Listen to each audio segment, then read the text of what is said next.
Yes, ready, start. अध्यक्ष महोदय, मैं अपनी टिप्पणियों को मध्य प्रदेश पंचायती राज अधिनियम के कुछ प्रमुख पहलुओं तक सीमित रखूंगा। मुझे इस अधिनियम के अंतर्गत बनाए गए नियमों को देखने का अवसर नहीं मिला है। नियम कानून के महत्वपूर्ण अंग होते हैं और प्रावधानों को उचित ढंग से समझने में सहायता पहुंचाते हैं। तो भी हमें उन परिवर्तनों की जानकारी है जिन्हें सितंबर 1994 में संशोधन के जरिए इस अधिनियम में लाया गया। संवैधानिक आदेश बहुत स्पष्ट है। इसमें बताया गया है कि पंचायतों को कैसा होना चाहिए, उनके अधिकार क्या हैं और अगर उन्हें वित्तीय और मानवीय संसाधन उपलब्ध कर दिए जाएं तो अपने दायित्वों को निभाने के लिए उन्हें कौन से कार्य करने हैं। पंचायतों की कामकाज संबंधी स्वायत्तता और उनकी जवाबदेही और उनकी पारदर्शिता भी अत्यंत महत्वपूर्ण है। जब हम मध्य प्रदेश के परिदृश्य पर निगाह डालते हैं तो मुझे अनुभव होता है कि यहाँ आशा की किरण है। मध्य प्रदेश एक बहुत बड़ा राज्य है। इसकी जनसंख्या लगभग 7 करोड़ है और यह देश का सबसे बड़ा राज्य है।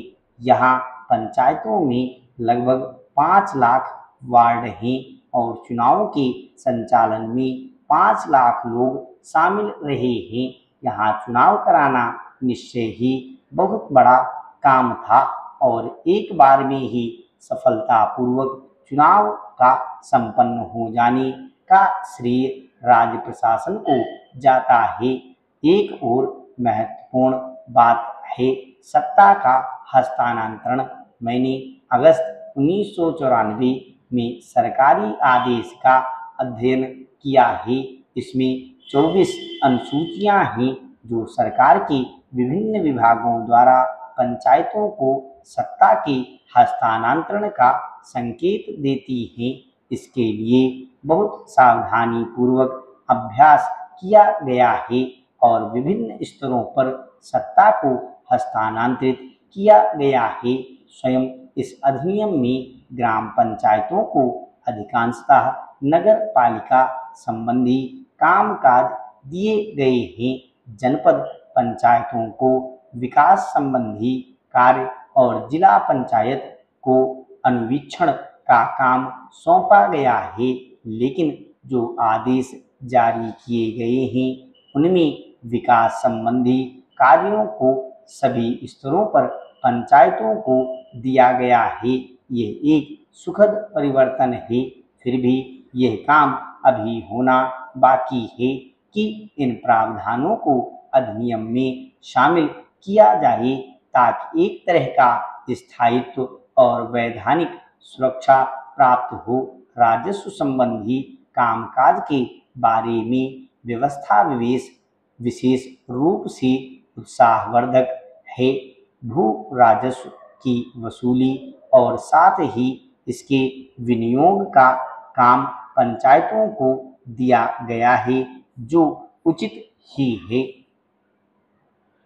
संतुलित एवं पौष्टिक आहार, स्वच्छता, प्रदूषण रहित वातावरण और सकारात्मक सोच जैसे तत्व ही स्वस्थ जीवन का आधार होते हैं।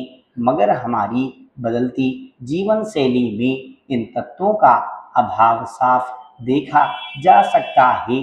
इसका असर बच्चों से लेकर बुजुर्गों तक सब पर पड़ रहा है।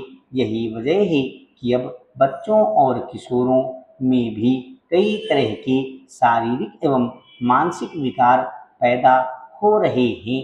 सांख्यिकी एवं कार्यक्रम कार्यान्वयन मंत्रालय की ओर से हाल में देश भर के बच्चों के स्वास्थ्य पर जारी की गई रिपोर्ट में भी कई चौंकाने वाली तथ्य सामने आए हैं।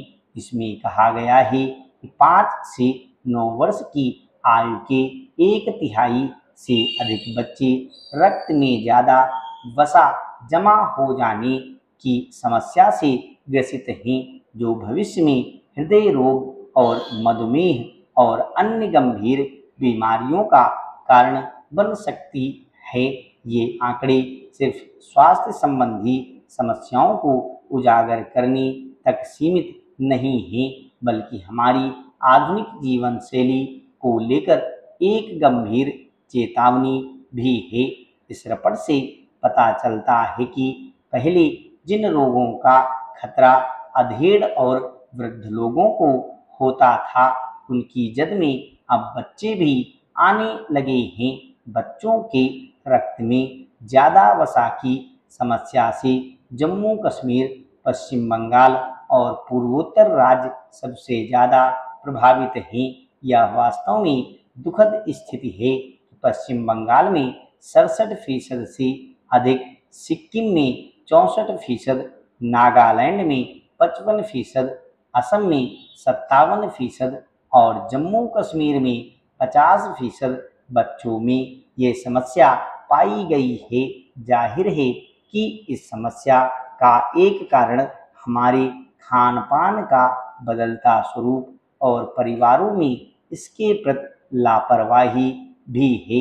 घर के बजाय बाहर के भोजन और डिब्बा बंद खाद्य सामग्री पर बढ़ती निर्भरता का असर बच्चों की सेहत पर भी पड़ रहा है। यही नहीं, रिपोर्ट में यह तथ्य भी सामने आया है कि देश में लगभग 5% किशोर उच्च रक्तचाप से पीड़ित हैं और राष्ट्रीय राजधानी दिल्ली इस मामले में शीर्ष पर है। ऐसे में जरूरत है भौतिक संसाधनों के पीछे भागने के बजाय स्वस्थ जीवन शैली को अपनाने की, ताकि इस तरह के विकारों को पनपने का मौका ही न दिया जाए। दुनिया भर में बदलती भू राजनीतिक परिस्थितियों के बीच रूस के विदेश मंत्री ने भारत के अन्य देशों के साथ संबंधों को लेकर जो कहा है, उसे एक परिपक्व टिप्पणी कहा जा सकता है। दरअसल पिछले कुछ समय से अमेरिका ने आर्थिक मोर्चे पर जिस तरह तेज व्यापार से नीतिगत फैसले किए हैं, उसके केंद्र में सिर्फ अपना हित सुनिश्चित करने के लिए दूसरे देशों के हितों को नज़रअंदाज करने से लेकर उन पर दबाव बनाने तक का रवैया शामिल है। इस क्रम में भारत कुछ ज़्यादा ही निशाने पर लगता है, क्योंकि अमेरिका ने शुल्क लगाने से लेकर रूस से तेल आयात करने पर जुर्माना लगाकर कई तरह से भारत पर दबाव बनाने की कोशिश की, मगर भारत के लिए सबसे अहम चुनौती यह है कि वह किसी भी देश के नाहक दबाव के सामने किस हद तक समझौता कर सकता है। ऐसी स्थिति में भारत ने अपनी स्वतंत्र नीति पर अमल जारी रखा और अमेरिका के बहुस्तरीय दबाव के बावजूद अपने स्तर पर कूटनीतिक फैसले लिए। इसके तहत भारत ने बिना किसी आग्रह के यह तय किया कि किस देश के साथ उसे कैसा संबंध रखना है और किसे अपने सहयोगी के रूप में तरजीह देना है। कायदे से भारत के इस रुख से किसी भी देश को उज्र नहीं होना चाहिए था, क्योंकि इसमें अन्य देशों की उपेक्षा या किसी के विरुद्ध कोई नीतिगत दखलंदाजी नहीं है। इस लिहाज से देखें तो रूस के विदेश मंत्री सर्गेई लावरोव का यह बयान महत्वपूर्ण है कि रूस ने हमेशा से भारत की स्वतंत्र विदेश नीति का सम्मान किया है और रूस को इससे कोई फर्क नहीं पड़ता कि भारत का दूसरे देशों के साथ कैसा रिश्ता है। लावरोव ने यह भी कहा कि अमेरिका के साथ भारत के संबंध कैसे रहते हैं, इसे लेकर भी रूस को कभी चिंता नहीं हुई।